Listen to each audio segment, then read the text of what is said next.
भैया तुम्हारा चावल आ रहे कौन है भैया ने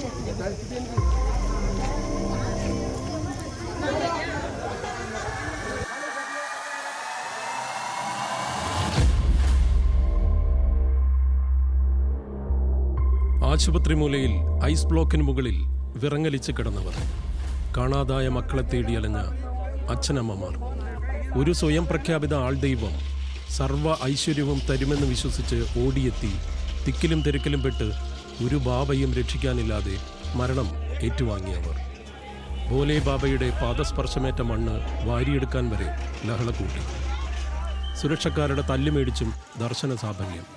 പക്ഷേ സായുജ്യമടഞ്ഞവർ അധികം വൈകാതെ ഐസ് ബ്ലോക്കുകളിൽ മരവിച്ചു കിടന്നു. ഹാത്രസ് എന്ന സാമൂഹ്യ ദുരന്തത്തിൻ്റെ അവശേഷിപ്പ് ഈ കാഴ്ചകളാണ്.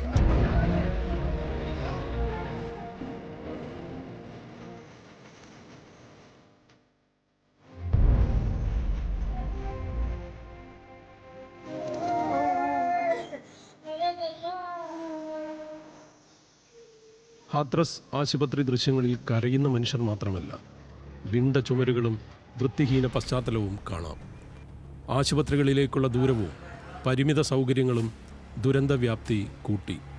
ശോചനീയാവസ്ഥയിൽ കുപ്രസിദ്ധമാണ് UP ആശുപത്രികൾ.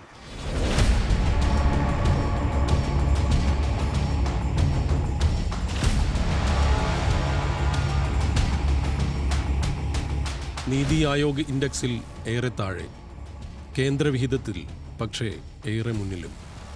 സിക്കന്ദറാവു ഗവൺമെൻറ് ആശുപത്രിയിലുള്ളത് 30 ബെഡ്. മരണത്തിനും മിടിപ്പിനുമിടയിൽപ്പെട്ടു വന്നത് 2 ഇരട്ടിയോളം. പരിക്കേറ്റവർ വേറെ. ഉള്ള രോഗികളെ വീട്ടിലേക്ക് മടക്കി ദുരന്തത്തിൽപ്പെട്ടവരെ അകത്ത് കയറ്റി ജീവനക്കാർ ഏറെ കഷ്ടപ്പെട്ടു. സൗകര്യം മെച്ചപ്പെടുത്തേണ്ടത് സർക്കാരാണല്ലോ.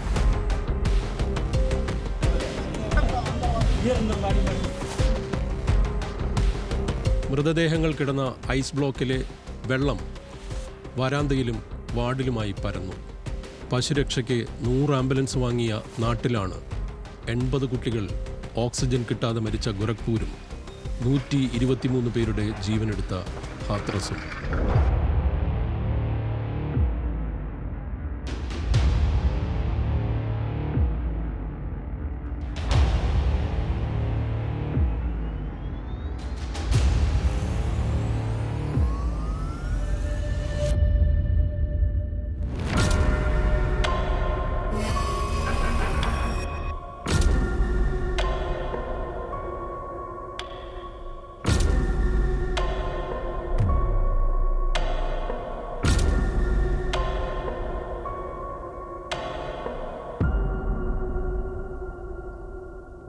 പരിമിത സംവിധാനങ്ങളുടെ നരകം ഹാത്രസിനെ ഒരു സാമൂഹ്യ ദുരന്തമാക്കുന്നു.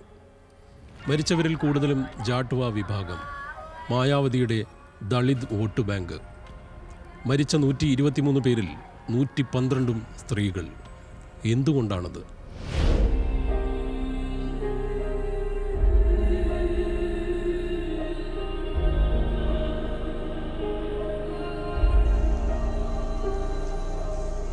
പതിനേഴുകാരിയായ മകളെയും കൂട്ടി ബാബയെ കാണാനെത്തി.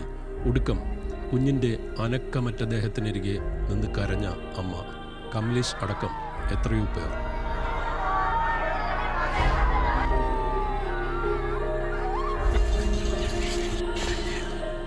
ബെഡിനപ്പുറം ഇരുന്ന കാസ്ഗഞ്ചിലെ കൂലിപ്പണിക്കാരൻ അനിൽ പക്ഷെ ചോദിച്ചു, ഇത്ര സിദ്ധിയുള്ളവനാണ് ബാബയെങ്കിൽ പിന്നെ എന്തിനീ പാവങ്ങളെ ചാകാൻ വിട്ടുകൊടുത്തു?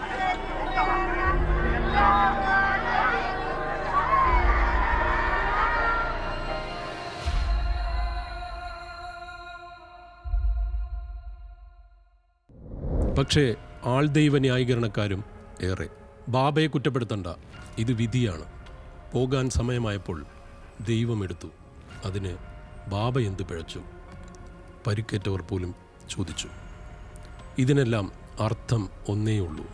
ഇത്തരം വ്യാജ ആത്മീയ സായുജ്യങ്ങളുടെ പേരിൽ ഈയാമ്പാറ്റകളെപ്പോലെ പൊലിയുന്നത് തുടരും.